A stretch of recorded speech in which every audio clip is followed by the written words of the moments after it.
Assalamualaikum warahmatullahi wabarakatuh. Saya akan menjelaskan mengenai pemahaman sebagai capaian belajar menurut pendekatan UBD.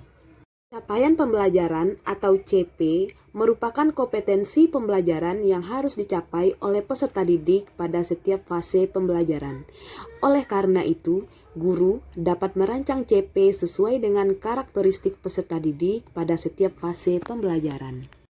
Capaian pembelajaran dirancang merujuk kepada teori belajar konstruktivisme.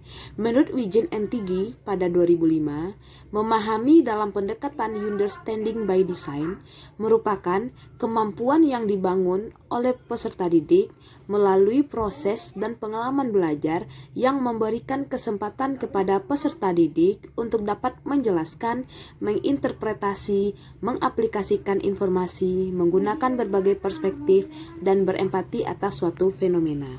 Namun, hal ini berbeda jika merujuk pada taksonomi Bloom, di mana pemahaman dianggap proses berpikir tingkat rendah yang berada pada posisi C2, karena untuk merancang pembelajaran dan asesmen kelas yang lebih operasional, sehingga taksonomi Bloom digunakan untuk menurunkan atau menerjemahkan CP ke tujuan pembelajaran yang lebih konkret. Sehingga pemahaman dalam understanding by design bukanlah suatu proses kognitif yang sederhana atau proses berpikir tingkat rendah.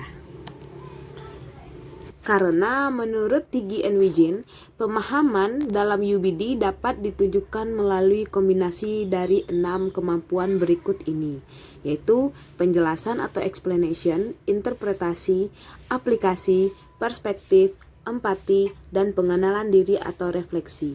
Dapat dilihat pada slide berikut. Untuk membuktikan bahwa peserta didik sudah dapat memahami materi pelajaran yang sudah diberikan oleh guru, dapat dilihat berdasarkan keenam tingkatan pemahaman peserta didik menurut UBD ini.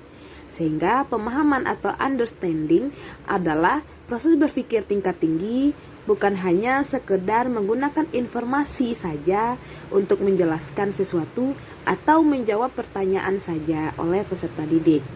Di sini saya akan menjelaskan pada aspek atau level yang ketiga menurut Wijen and McTighe untuk membuktikan pemahaman terhadap hasil belajar peserta didik, yaitu pada tahap mengaplikasikan.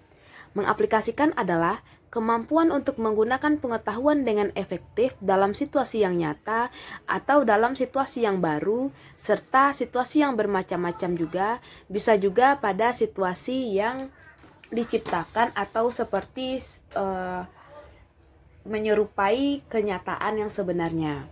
Hal ini dapat dilakukan oleh peserta didik setelah mendapatkan materi atau konsep di dalam kelas sehingga dapat diaplikasikannya secara efektif berdasarkan kemampuan dan pengetahuan yang dimilikinya terhadap keadaan baru dan keadaan yang bermacam-macam. Hal ini dapat terjadi karena siklus belajar pemahaman menurut UBD, pendekatan UBD berdasarkan pengalaman konkret yang dialami oleh peserta didik secara langsung, kemudian melakukan pengamatan refleksi, kemudian peserta didik melakukan konseptualisasi secara abstrak, kemudian peserta didik melakukan eksperimen aktif terhadap pemahaman yang mereka dapatkan.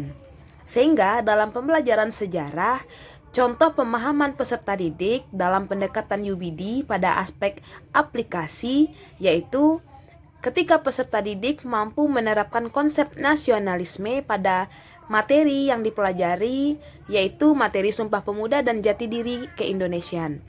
Peserta didik dapat melakukan nilai-nilai nasionalisme pada lingkungan yang kecil, yaitu pada lingkungan sekolah, di mana peserta didik mampu menjaga nama baik diri sendiri dan sekolah, kemudian juga tetap mencintai budaya lokal di saat budaya K-pop dan budaya luar lainnya digandrungi oleh teman sebaya, serta menerapkan nilai Sumpah Pemuda dalam kehidupan kebangsaan masa kini.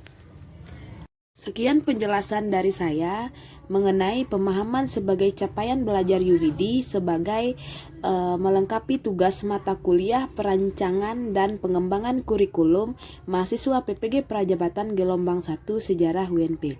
Saya Auliani mengucapkan Assalamualaikum warahmatullahi wabarakatuh.